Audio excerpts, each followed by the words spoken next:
ชื่อพระคำพระเจ้ามีผู้เชื่อหลายผู้ได้ทำให้พระองค์ทรงน้ำตาไหล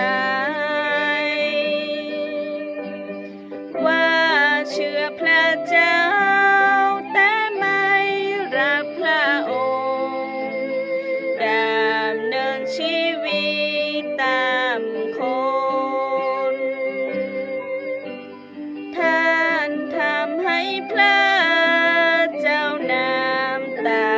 ไหลเจ็บช้ำใจเหมือนมีเชือนละทิ้งพระเจ้าไปรับพระองค์ใหม่ให้พระองค์ร้องรำให้ผู้เชื่อรักพระเจ้าแท้จริงอย่าทำให้พระร้องไห้เราจึงจะเป็นผู้รักพระเจ้าจริงตามพระคำที่สอนไว้